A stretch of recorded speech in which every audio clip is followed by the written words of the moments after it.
मैं हेमंत अत्री जी से सीधे आऊंगा साहब, क्योंकि हेमंत अत्री जी राजनीतिक संपादक रहे हैं और तमाम चीजों पे नजर रख रहे हैं। हेमंत अत्री जी, हमें बताइए कि मोदी जी की इस बॉडी लैंग्वेज का अर्थ क्या है और इसके निहितार्थ क्या है।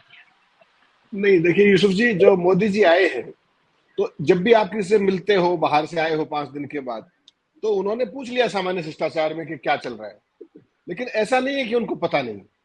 उनके जो जहाज के अंदर जो सिस्टम होता है, क्योंकि हम भी बहुत बार स्टेट विजिट्स पे गए हैं साथ, उसमें CIB से लेकर के तमाम जो उनका इंफॉर्मेशन का तंत्र रहता है, पल पल का अपडेट प्रधानमंत्री को जो जानना चाहिए वो होता है। लेकिन शायद मुझे ऐसा लगता है कि आजकल प्रधानमंत्री जी को वो सारी जानकारियां नहीं दी जाती, इसलिए उनको पूछना पड़ा कि देश में चल क्या रहा है। तो देश में क्या क्या चल रहा है ये मेरी और आपकी ड्यूटी, क्योंकि और तो कोई बताएगा नहीं। बहुत थोड़े लोग बचे हैं जी जो जी। देश में क्या चल रहा है वो बता दें। नड्डा साहब तो बेचारे वो बताएंगे कि भाई आपके 9 साल का ये शोगान चल रहा है। वो जो दिल्ली के सांसद गए थे वो भी यही बताएंगे। लेकिन हम जो लोग यहाँ बैठे हैं या 5-4 साथी और हैं जो बताते हैं, तो मुझे लगता है कि हमें भी अपनी आहुति डालनी चाहिए प्रधानमंत्री जी को बताने में कि देश में चल क्या रहा है। जिस समय प्रधानमंत्री देश में उतरे थे, उस समय एक दिल्ली की शिक्षिका महिला अपने बच्चों के साथ छुट्टी मनाने जा रही थी, और वो दिल्ली रेलवे स्टेशन पर खंबे में करंट आने से उनकी मौत हो गई। और जिस उसके लिए वो जा रही थी, वो एक खुशी का पल था और वो सब मातम में बदल गया। उनके 2 छोटे छोटे बच्चे साथ। ये प्रधानमंत्री जी के घर से 6 किलोमीटर दूर चल रहा था। अगली बात पे आइए, प्रगति मैदान के सामने एक अंडरपास है, वो 4 किलोमीटर है प्रधानमंत्री जी के घर से।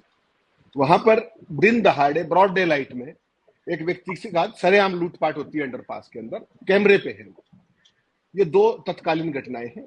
और जैसा आपने बिल्कुल उचित फरमाया कि 53 दिन से मणिपुर जल रहा है। 53 दिन से जल रहा है। लोग कहते हैं बहुत सारी बातें कि भाई जब पुलवामा का हुआ, वो नरसंहार हुआ एक तरीके से सैनिकों का, CRPF के सैनिकों का, तो प्रधानमंत्री जी, आपको ध्यान होगा, वो शूटिंग कर रहे थे जिम कॉर्बेट में, याद होगा आपको। जी और 4 घंटे तक प्रधानमंत्री जी को देश के अंदर रहते हुए ये सूचना ना मिल पाए, ये मेरे लिए मतलब हजम कर पाना बड़ा मुश्किल है कि 4 घंटे तक प्रधानमंत्री जी को ये ना पता लगे कि इतना बड़ा नरसंहार हो गया। क्योंकि सैटेलाइट टेलीफोन से लेकर तमाम सुविधाएं, और जिम कॉर्बेट तो उत्तरांचल में है, कोई बात ही नहीं। लेकिन उनको शायद 4 घंटे बाद पता लगा था, जैसा कि सूचनाएं सारी है। 53 दिन से मणिपुर जल रहा है। RSS तक ने अपील कर दी है कि साहब शांति के लिए। क्या 53 दिन में प्रधानमंत्री जी के मुंह पे एक शब्द मणिपुर आया है?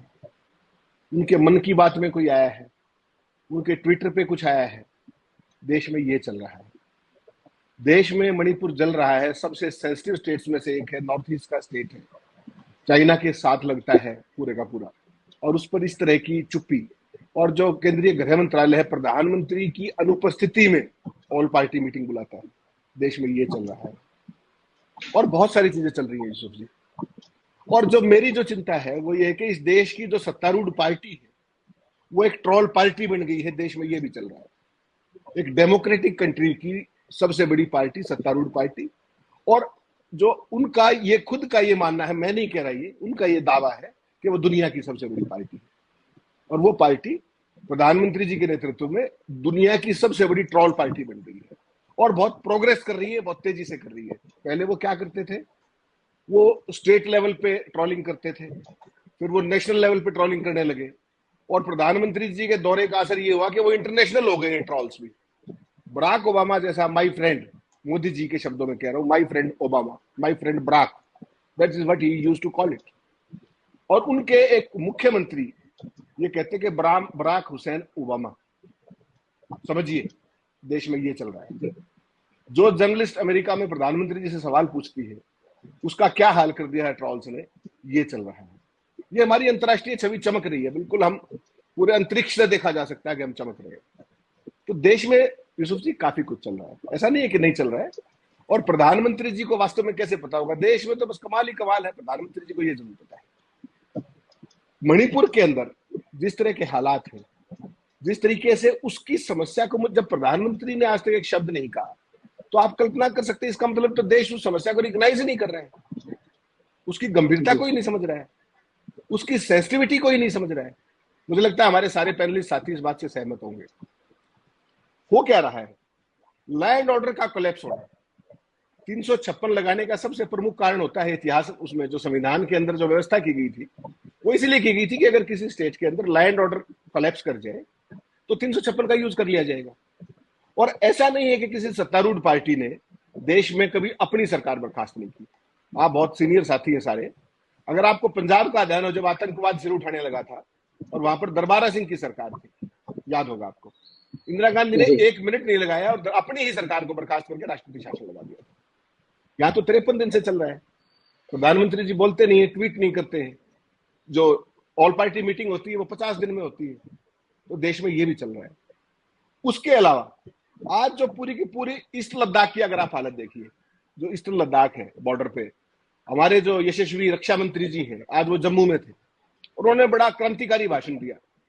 एक एक बात समझने की यूसुफ जी, और चूंकि मेरा डिफेंस के साथ नाता रहा है, ये गृह मंत्रालय और ये तमाम चीजें, तो मैं थोड़ा सा इनसे ज्यादा कनेक्टेड सा भी महसूस करता हूँ अपने आप को। आज जब अपने रक्षा मंत्री जी, ये वही रक्षा मंत्री जी हैं जो पुलवामा में गृह मंत्री थे, और जो इन्होंने जो सीआरपीएफ के जवानों को जम्मू से श्रीनगर जाने के लिए जहाज नहीं मिल पाया था, और आज वो उस पूरे मामले में लेकर के और सारी चीजों में उन्होंने कहा कि 10 मिनट के अंदर फैसला कर दिया था उड़ी के बाद और पुलवामा के बाद प्रधानमंत्री ने कि वहां पर हम सर्जिकल स्ट्राइक करेंगे और बदला लेंगे, घर में घुस के मारेंगे। ये कहा उन्होंने आज वहां कहा। तो मैं ये पूछना चाहता हूं कि वो जो जहाज नहीं दिया गया था सीआरपीएफ के लोगों को जम्मू से श्रीनगर जाने के लिए, ऐसे रक्षा मंत्री जो उस समय गृह मंत्री, जिनका तो इस्तीफा हो जाना चाहिए था, क्या हुआ था? हुआ था क्या? चर्चा भी नहीं हुई, किसी ने सवाल भी नहीं पूछा। वो एक खबर मैंने लिखी थी उस समय, फ्रंट पेज पे लगी थी, जिसका रवीश जी ने भी अपने शो में पूरा जिक्र किया, और उसके बाद जो अपने क्या नाम तत्कालीन गवर्नर ने वो बात कंफर्म की कि जहाज मांगा गया था, और ये सारी बातें जो सतपाल मलिक ने कहा था। उसके बाद क्या कहते हैं रक्षा मंत्री जी आज वहां बैठ के, उन्होंने फिर एक बात दोहराई। मैं हैरान हूं कि ये कैसी पार्टी है। रक्षा मंत्री राजनाथ सिंह जो 2 बार अध्यक्ष रहे, उन्होंने आज कहा कि हम घर में घुस के मारते हैं। तो मैं यूसुफ जी हैरान रह गया कि ये पाकिस्तान का ही जिक्र क्यों करते हैं। चाइना की सेना ईस्टर्न लद्दाख में 18 से 20 किलोमीटर हमारे यहाँ घुसपैठ करके बैठी है, 18 से 20 किलोमीटर, और जो बफर जोन है वो भी हमारी सीमा में बना हुआ है। उसके अलावा जो हमारे 65 पेट्रोलिंग पॉइंट्स हैं ईस्टर्न लद्दाख में, उसमें से 26 पे हम पेट्रोलिंग नहीं कर पा रहे। ये मैं नहीं कह रहा, ये लद्दाख के एक बहुत सीनियर पुलिस अफसर का स्टेटमेंट है, ऑफिशियल स्टेटमेंट। तो रक्षा मंत्री जी किस बात की डिंगे हाँक रहे थे? अगर प्रधानमंत्री जी ने ऑल पार्टी मीटिंग की चाइना को लेकर के, डेप्सांग को लेकर के, ईस्टर्न लद्दाख को लेकर, उन्होंने क्या कहा?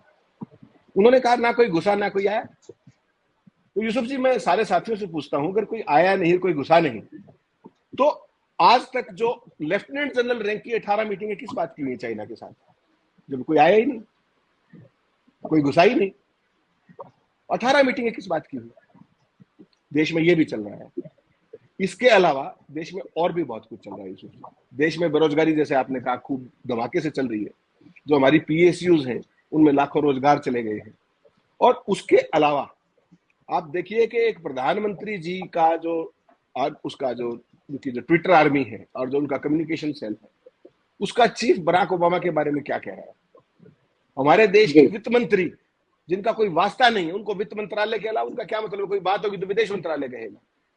तो वित्त मंत्री कह रही हैं, आज की खबरें बता रहा हूं, मुझे पिछली नहीं बता रहा, आज की तारीख में वित्त मंत्री कहती है कि ये वही बराक ओबामा है जिनके शासन में 6 मुस्लिम देशों पर हमला किया गया था।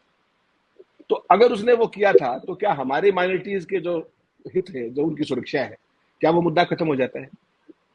जी, सवाल ये है। हेमंत जी हम आपको दोबारा आना चाहते हैं। जी, रक्षा मंत्री जी ने जम्मू में आज जो कुछ कहा, जिस तरीके से कहा, वो जिस तरीके से वो यशोगान करते हैं, इस पूरे देश को एक बात समझनी पड़ेगी कि हमारी जो पूरी की पूरी भावनाओं का जो मजाक उड़ा जा रहा है, ये लोकतांत्रिक तरीका नहीं है।